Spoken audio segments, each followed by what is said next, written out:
He was bleeding. He was alone. He was somewhere in the Zagros Mountains of southwestern Iran, thousands of feet up a ridgeline he'd climbed in the dark with a body already broken by a violent ejection. Every Islamic Revolutionary Guard Corps unit within reach was hunting him. So were local militia fighters. So, reportedly, were armed tribesmen chasing a bounty. He had one working radio, a mountain crevice for cover, and a set of survival instincts drilled into him over years of training for exactly this nightmare. What happened over the next 36 hours would become one of the most complex combat search and rescue operations in the history of American Special Operations, a mission that would eventually draw in over 150 aircraft, special operators from nearly every branch of the US, military, a covert deception campaign, and a level of coordination that even seasoned officers would later call staggering. This is the story of Dude 44.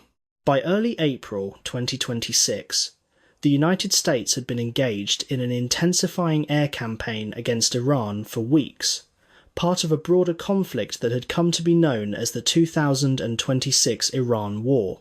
American officials would later disclose that, by this point in the fighting, US forces had already flown more than 10,000 combat sorties and struck upwards of 13,000 targets across Iranian territory, a campaign that included strikes against Iran's nuclear infrastructure and hardened military sites, carried out using some of the most powerful conventional munitions in the American arsenal, including deep-penetrating bunker-buster bombs designed to destroy facilities built far underground. Despite the scale of the air campaign, American aircraft had, remarkably, avoided losing a single crewed aircraft to enemy fire for more than 5 weeks of sustained combat. That streak was about to end. In the early hours of the 3rd of April 2026, a pair of F-15E Strike Eagles from the 494th Fighter Squadron lifted off as part of a larger strike package with a demanding assignment: locate and destroy a deeply buried command bunker hidden in the rugged terrain of the Zagros Mountains near the Iran-Iraq border. To avoid detection by Iran's long-range air defense radar, the pilots flew low, hugging the terrain, using their aircraft's terrain-following systems to stay below the radar horizon as they threaded through mountain valleys in the darkness. But delivering a bunker-buster bomb like the GBU, 2-8 requires releasing it from a specific altitude, which meant that, at a critical moment, the lead Strike Eagle had to climb above the sheltering terrain to line up its attack run. That brief climb was enough. As the aircraft rose into clearer sky, it became visible to Iranian air defences waiting below. According to accounts later provided to American officials, the F-15E was struck by some reports, a proximity detonation from a surface-to-air missile. According to President Trump's own account, a shoulder-fired, heat-seeking missile. Whatever the precise mechanism, the result was the same: catastrophic damage to the aircraft's hydraulic systems. Within moments, the pilots lost the ability to control the jet. With no other option, both crew members ejected into the darkness below. The two aviators went by the call signs Dude 44, Alpha, the pilot, and Dude 44, Bravo, the Weapons Systems Officer, the WSO, the crew member responsible for managing the aircraft's targeting and weapon systems from the back seat. High-altitude winds scattered their parachutes during the descent, and by the time both men reached the ground, they were separated by several kilometres of hostile Iranian terrain, each entirely on his own. The pilot came down in an area of Khuzestan province. Within roughly 7 hours, American forces had located him and pulled him to safety, a comparatively fast recovery, and a first sign of just how quickly the American search and rescue apparatus could move once a beacon signal was confirmed. The weapons systems officer, a colonel, and by multiple accounts a highly respected, experienced aviator, was not so fortunate. He came down in a far more isolated stretch of high terrain in Hogaluya and Boya Ahmad province, near the town of Dehdasht, deep in the folds of the Zagros range. He was injured, and he was, for the time being, entirely alone. What the WSO did next would come to define the entire mission, and quite possibly the rest of his life. Bleeding from injuries sustained during the violent ejection, he made a decision that ran against instinct. Rather than seeking the nearest low ground or shelter, he began climbing, He pushed himself up a steep ridgeline, by some accounts nearly 7,000 feet in elevation, reasoning that the harsh, broken terrain above him would serve as natural cover, breaking sight lines and making it far harder for ground search parties and tracking dogs to follow any trail he left behind. He activated his emergency locator beacon, the standard tool downed aircrew use to confirm they're alive, and transmit a rough position to friendly forces, but avoided using voice radio communication since a sustained voice transmission risked giving Iranian forces a means to triangulate his exact location.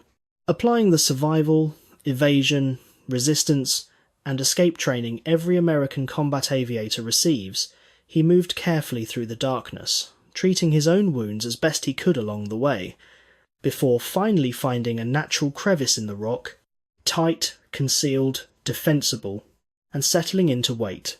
From that position, he began sending short, encrypted data bursts via satellite rather than voice calls brief. Frequency hopping transmissions difficult for Iranian intercept teams to characterize as anything more than background electronic noise. The message, in essence, injured but mobile, enemy forces operating nearby, requesting recovery as soon as possible. Once his beacon signal was confirmed, Iranian forces moved quickly.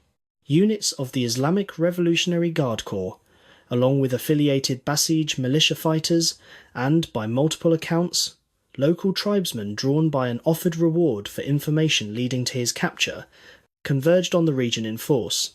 Within hours, the mountainous terrain around the crash site had turned into the site of an intense, multi-sided manhunt Iranian search parties fanning out across ridgelines and valleys, hunting for any trace of the missing American officer. American and Allied intelligence services worked in parallel to complicate that search. Reporting on the operation has described a deception effort intended to redirect Iranian search assets away from the WSO's actual position, feeding attention toward other areas of the search zone at critical moments to buy time and reduce the pressure closing in on his real location.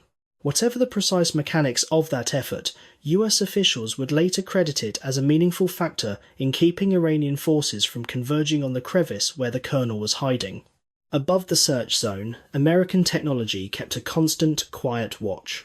MQ-9 Reaper drones maintained persistent overwatch of the WSO's position, tracking movement in the surrounding terrain, and feeding real-time targeting data back to the broader rescue effort, reportedly engaging Iranian personnel and vehicles that moved within a few kilometers of his hiding place, buying precious additional time. Rescuing one injured officer from deep inside hostile, heavily defended territory is rarely simple. Doing it roughly 2 days into a manhunt in mountainous terrain crawling with enemy forces required something closer to a full military operation than a single helicopter extraction. By the time the rescue mission launched, it had grown into a genuinely massive undertaking. Reporting on the operation describes a supporting force of roughly 155 aircraft, including bombers, fighters, aerial refueling tankers, and dedicated combat search and rescue aircraft, all coordinated into a single mission designed to punch a corridor deep into Iranian airspace, secure a small patch of mountainside long enough to pull one man out, and then withdraw the entire force safely. Specialised MH-6 and AH-6 Little Bird helicopters. Small, fast, and built for exactly this kind of close-quarters infiltration, carried elements of America's most elite special operations units into the mountains under cover of darkness, threading through narrow valleys to avoid radar detection. Larger MH-60 Black Hawk helicopters trailed behind, providing firepower and standing ready to move personnel in or out as the situation demanded. Above them, aerial refueling aircraft and airborne command platforms coordinated the operation from altitude, while electronic warfare aircraft worked to disrupt Iranian radar and communications across the area. B-1 bombers, meanwhile, played a very direct role in clearing the path. Crews dropped roughly 100 2,000-pound bombs during the operation, deliberately cratering roads leading toward the extraction zone to physically block Iranian reaction forces from reaching the site in time. Iranian state media would later publish images showing what it described as massive traffic jams of security forces stranded on roads leading toward the area, unable to reach the extraction site before it was too late. American officials also later disclosed that Israel, separately engaged in its own operations against Iran at the time, chose to pause its own strike activity during the critical window of the rescue and provided intelligence support to help the operation succeed. A detail that speaks to how tightly coordinated the broader coalition effort against Iran had become by this stage of the war. With the air and electronic environment suppressed, American special operators pushed a forward staging base into a remote stretch of Iranian territory, not a real base, but a temporary foothold established just long enough to serve as a launch and recovery point for the mission. From there, the ground and air elements of the rescue force pushed toward the WSO's ridgeline position.